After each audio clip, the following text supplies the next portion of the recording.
was watching Pirates of the Caribbean recently, and I remember when I was seeing Calypso, they mentioned how she's the goddess of the sea, and I can't recall for sure, but I feel like they may have mentioned that there are other gods, but she's just the goddess of the sea. And I got to thinking, what if there was a goddess of death, but she specifically operated on land? Because Calypso already has the Flying Dutchman deal with people who die at sea, so this goddess can't really go in the water, so I was thinking, like, the sea is the only place she can't see in. So when I first thought of this character, I was thinking of her as a crow. The original idea that came to mind was a crow. When I start trying to make up a concept of a character, I do sketches along with writing down all my ideas that come to mind. So I was thinking, oh, she has like many tongues in her mouth, and she just switches between them for when she wants to switch to a different language. She has many eyes, so she can see all over the world, specifically on land. But when I first thought of the concept of this character, she's been around for a long time. Like, is there anything about her that she maybe hates about humanity because she's had to kill them for so long? Like, what's her view of it? And I started thinking, she loves children. To her, children are the epitome of innocence. She considers anyone, despite age, if they're pure of heart, to be children. Adults are those who've committed evil. She's known to bring adults to death early if they abuse children. This is why she has a particular hatred for pirates, because she's had to take so many children that have died, and she's like, why? They're so innocent. So that's why she really wants to take care of the children, and that's why she hates, at this point, anyone who's evil. When I originally thought of her, I thought of her as, like, covered in this giant cloak. I wanted her to look mysterious. So she's big, and she's kind of covered, and you can kind of, like, half see her face. Face being a giant crow skull, but, nonetheless. And I was thinking, oh, maybe when she opens up her cloak, because I was thinking her cloak could open up, and then you could see, like, her body. What would she wear, then? At first, I thought, like, rich, fancy clothes, like a patterned vest or something. But then I was thinking, something like that would be more for richer people, and if she wore something like that, that could kind of indicate greed, which, again, she doesn't like. So I feel like she would wear clothes that more the poor children would wear.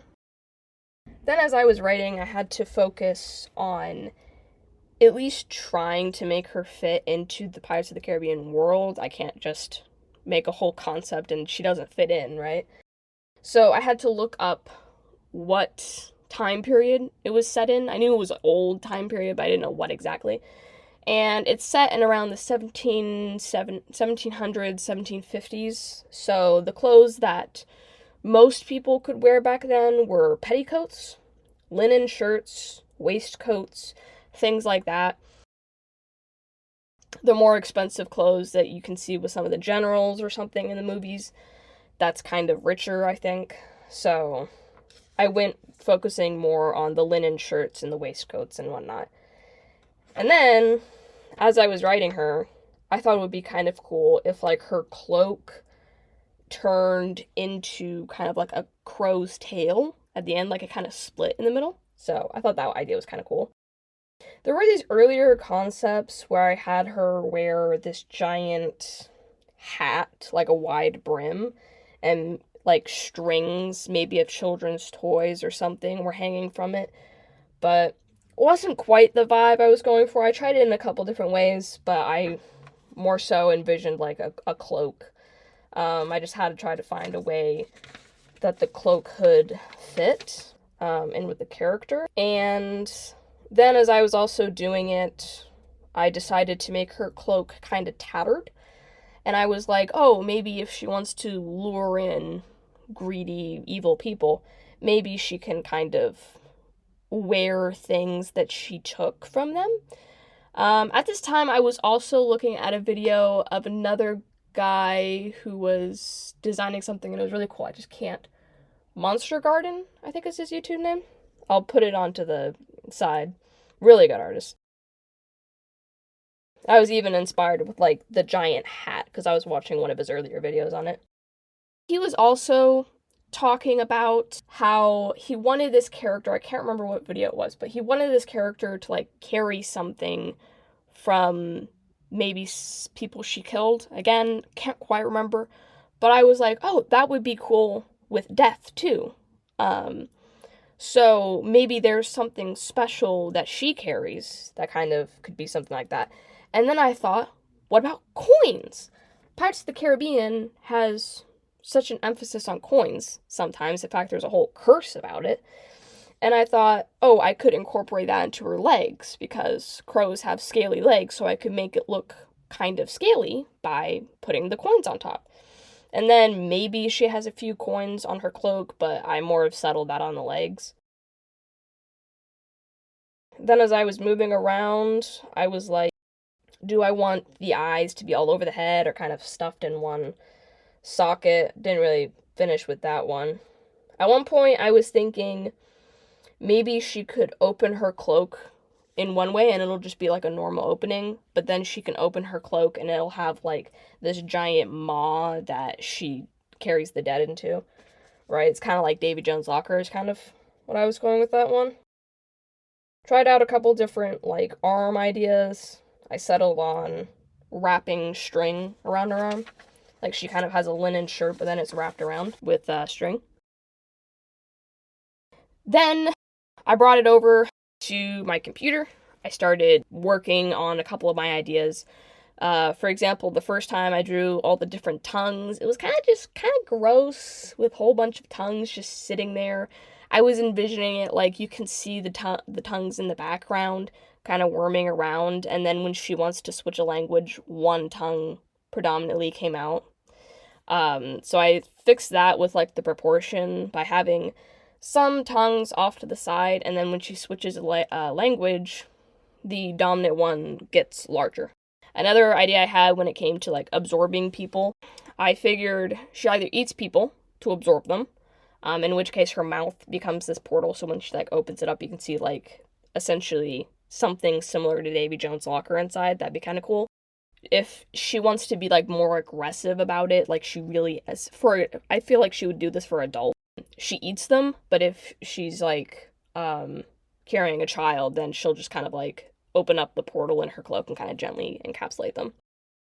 I also added pouches and belts and things around her waist.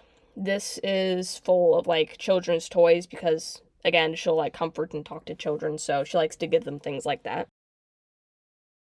And I was also thinking how she like adopted this one boy. And you see that in a little comic I drew later.